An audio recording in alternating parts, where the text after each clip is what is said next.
Selamat datang di channel Mangaisme. Kali ini kita akan membahas manga Kanojo Okarishimasu chapter 59-62. Sebelum admin lanjutkan videonya, jangan lupa subscribe, like dan komen di video ini. Biar admin makin semangat upload videonya. Langsung saja kita review manganya. Pada akhir chapter 58 kemarin, terlihat Mizuhara mendatangi kamar Kazuya. Lalu, pada awal chapter 59, diperlihatkan Mizuhara dan Kazuya berada di depan pintu kamarnya. Lalu Mizuhara berkata, "Aku kehilangan kuncinku." Mengetahui Mizuhara kehilangan kunci, membuat Kazuya terkejut. Kemudian dalam hati Kazuya berkata, "Kalau Mizuhara kehilangan kunci, berarti dia akan cukup lama di sini. Lalu kenapa dia mengetuk pintuku? Apa mungkin dia berharap sesuatu dariku?"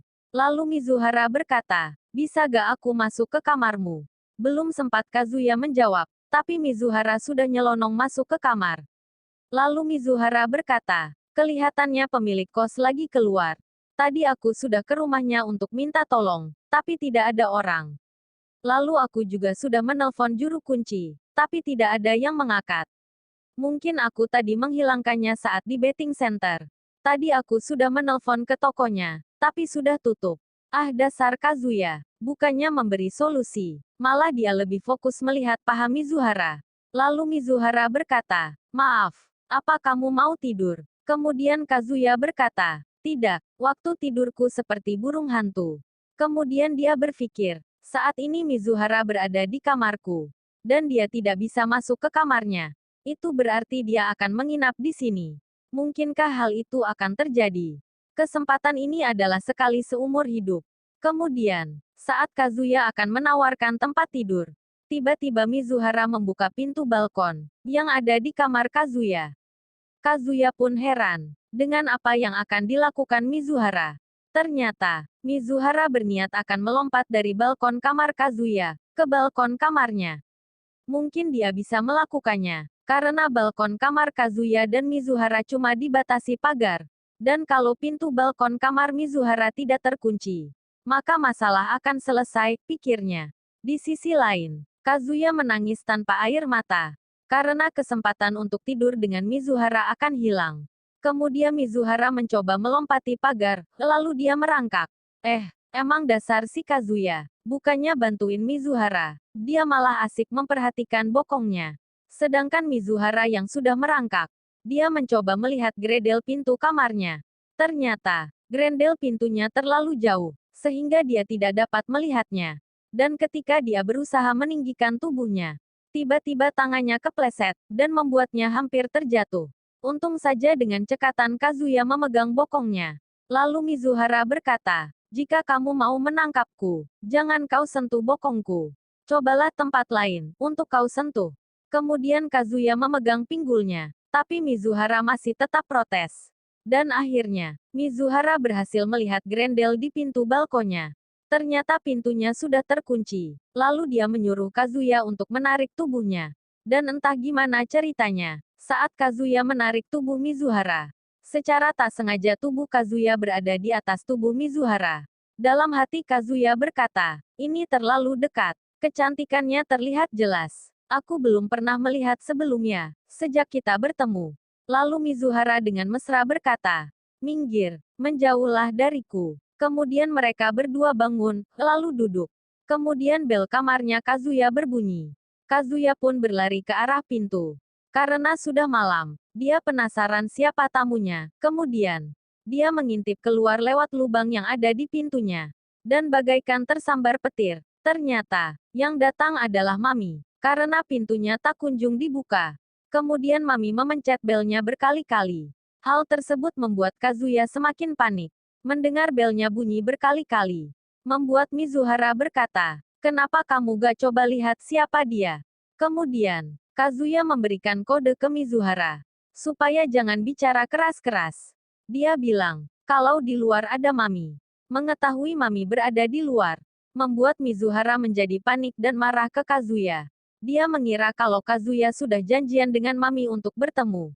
Kemudian Mizuhara berkata, "Dia tidak boleh tahu aku di sini. Kalau sampai dia tahu, masalahnya akan semakin buruk." Dalam hati Kazuya berkata, Kenapa dia datang ke sini? Padahal waktu kencan dulu, aku sudah mengajaknya berkali-kali. Tapi dia tak pernah datang. Sekarang kenapa dia ke sini? Dia mau apa? Dan akhirnya Kazuya memutuskan untuk tidak membukakan pintu untuknya. Lalu dia berpura-pura tidak ada di rumah. Sedangkan di luar saat Mami memegang pintunya, tiba-tiba pintu tersebut terbuka. Ternyata, waktu Mizuhara datang ke kamar Kazuya, pintunya lupa tidak dikunci. Mendengar pintunya terbuka, membuat Mizuhara dan Kazuya menjadi panik. Mereka berlari ke sana-sini untuk mencari tempat untuk sembunyi. Dan akhirnya mereka sembunyi di belakang dapur. Kemudian karena pintunya terbuka, Mami mencoba melihat ke dalam sambil berkata, "Apa kamu di dalam, Kazukun? Pintumu tidak dikunci loh. Karena tidak ada orang di rumah." Pikirnya Kazuya keluar belanja, lalu dia melangkahkan kakinya ke dalam kamar. Ketika Mizuhara dan Kazuya mendengar langkah kaki Mami yang semakin mendekat, sontak membuat mereka panik. Kazuya berpikir kalau dia akan ketahuan. Dan di luar dugaan, ternyata Mami malah keluar dari kamar. Lalu dia berjalan menjauhi kos-kosan. Mengetahui kalau Mami sudah keluar, membuat Kazuya dan Mizuhara menjadi lega. Dasar memang malam yang sial. Baru saja masalah selesai, tiba-tiba Kazuya kena semprot Mizuhara. Dia meminta penjelasan. Kenapa bisa Mami datang ke sini? Kemudian Kazuya menjawab, kalau dia tidak tahu menahu, mungkin dia ke sini karena insiden itu. Sejak saat itu dia bertingkah seperti tidak kenal kita. Bahkan saat mata kita saling bertatapan, dia langsung mengacuhkannya. Mendengar jawaban Kazuya yang tidak memuaskan, membuat Mizuhara marah. Sambil berjalan menuju pintu dia berkata, "Aku sudah melakukan hal bodoh. Karena masuk ke sini. Lalu Kazuya melarangnya keluar, karena kemungkinan Mami masih ada." Mendengar perkataan Kazuya, membuat langkah kakinya berhenti di depan pintu. Lalu Shin berpindah ke Mami yang sedang berjalan. Dia masih berpikir apa benar Kazuya pergi keluar. Dalam hati dia berkata, meninggalkan pintu yang tak terkunci. Dan membiarkan lampunya menyala. Kurasa itu nggak mustahil. Aku di sini juga kebetulan. Kemudian dia berniat menghubungi Kazuya. Tapi tidak jadi. Karena menurutnya aneh. Kalau menanyakan lokasi dia sekarang. Kemudian dia terkejut. Ketika dia melihat foto yang dia ambil dari kamar Kazuya. Dia merasa aneh dengan sebuah tas wanita. Pikirnya, ada wanita saat dia datang ke kamarnya Kazuya tadi. Lalu Shin berpindah ke kamar Kazuya. Di sana masih ada Kazuya dan Mizuhara yang masih menunggu aman. Suasana di sana terlihat canggung. Karena Mizuhara masih marah dan berdiri di depan pintu, sedangkan Kazuya duduk di lantai. Lalu Kazuya mulai bicara dan berkata, "Kira-kira kenapa ya, Mami datang ke sini? Bukannya cukup aneh." Lalu Mizuhara berkata, "Kita hanya bisa berspekulasi, masih untung. Dia tidak melihat kita." Jawaban yang masuk akal, ucap Kazuya. Lalu Kazuya berpikir, kenapa Mizuhara datang padaku? Okelah, dia ingin mengecek balkonnya. Tapi kenapa dia tidak menelpon orang tuanya, atau temannya yang lebih dekat? Untuk menginap satu malam, itu berarti kalau dia datang ke sini. Dia sangat percaya padaku. Kemudian Mizuhara berkata, aku mau pergi keluar. Mungkin Mami sudah tidak ada. Saat dicek, ternyata Mami memang sudah tidak ada. Dan mereka pergi keluar. Lalu, ketika Mizuhara melihat ke arah rumah pemilik kos, ternyata lampu rumahnya sudah menyala. Dia berpikir, mungkin kalau pemilik kosnya juga sudah pulang. Kemudian sebelum pergi, Mizuhara meminta maaf ke Kazuya. Karena sudah mengganggunya. Lalu Kazuya ingat dengan permintaan Nenek Sayori untuk selalu menjaga Mizuhara. Lalu Kazuya berkata, jika ada sesuatu yang terjadi, atau ada yang membuatmu kecewa, dan kamu tidak bisa membicarakannya ke orang tuamu, kamu bisa selalu membicarakannya padaku. Kemudian Mizuhara berkata, mereka sudah pergi. Kedua orang tuaku, mereka sudah tidak ada di sini lagi. Mendengar perkataan Mizuhara membuat Kazuya tercengang. Kemudian Mizuhara menceritakan tentang kehidupan masa kecilnya.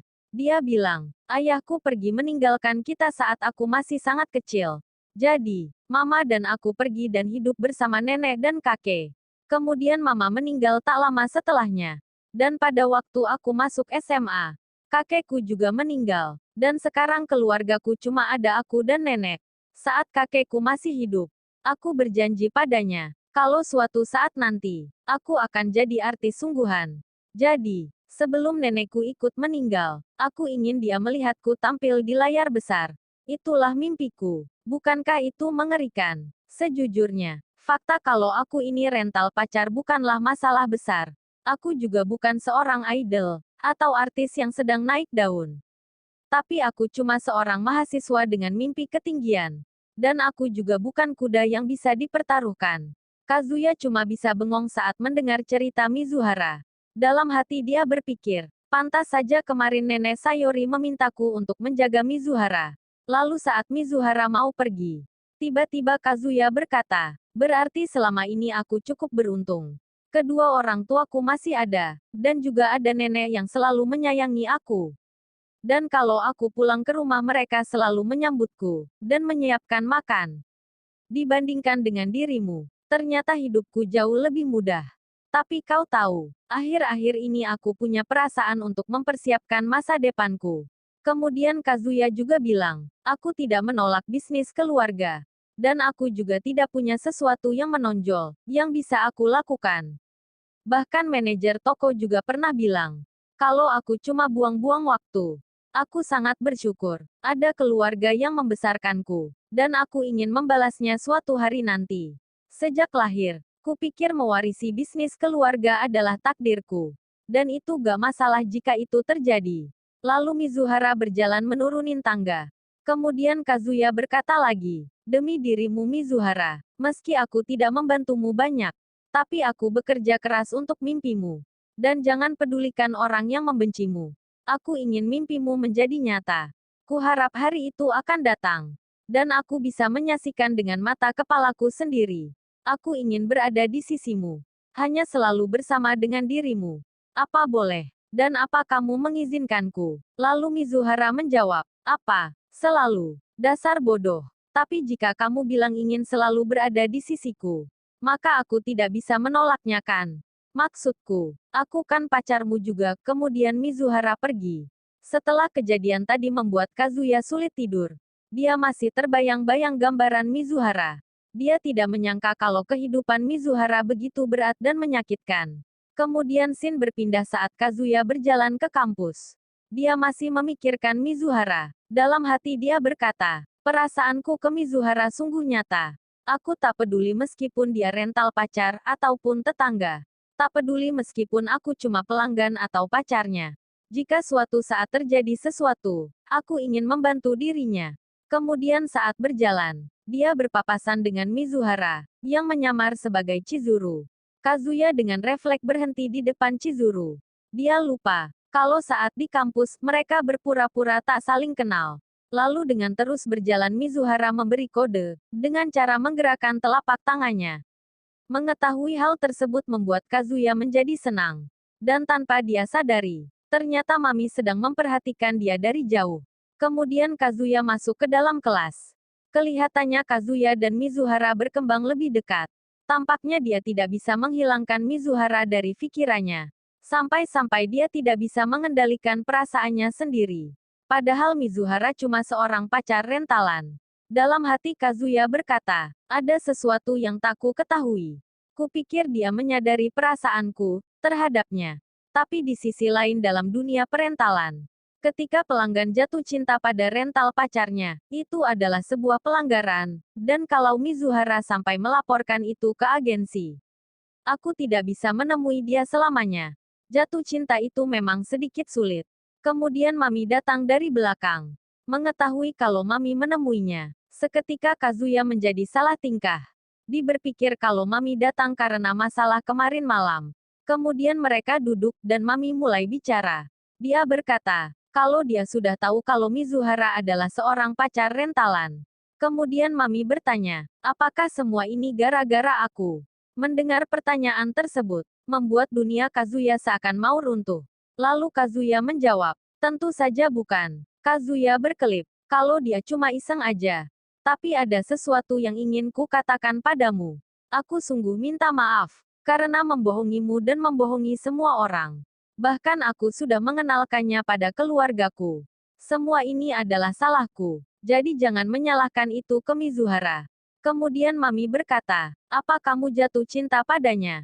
Kazuya pun menjawab, tidak. Kemudian Mami berdiri dan memegang tangan Kazuya. Dia berkata, Kazukun, hidup itu cuma satu kali.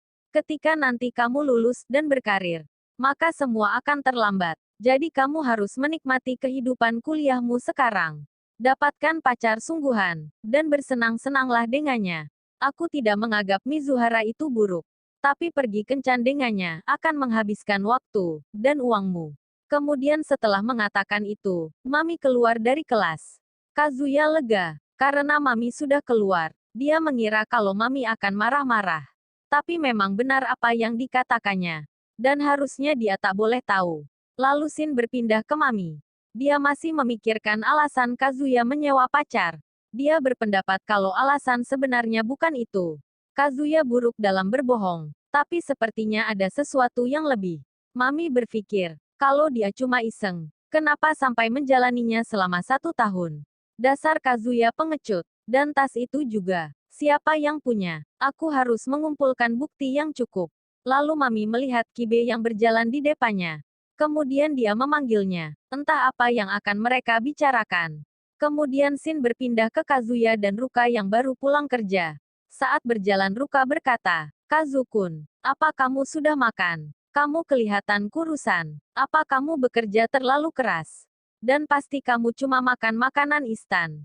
Iya kan? Dalam hati Kazuya berkata, kalau dia lagi banyak masalah. Makanya kurus. Lalu tiba-tiba Ruka punya ide. Kemudian dia berkata, aku rasa aku tahu. Hari ini aku akan memasak untukmu. Kazuya panik. Mengetahui kalau Ruka mau memasak di rumahnya. Pasti akan ada masalah baru. Dan sayang sekali manganya selesai di chapter 62. Nantikan lanjutan ceritanya 2 hari lagi. Kalau admin gak sibuk, mungkin lebih cepat update-nya. Dan jangan lupa subscribe dan like. Bila kau suka dengan video ini,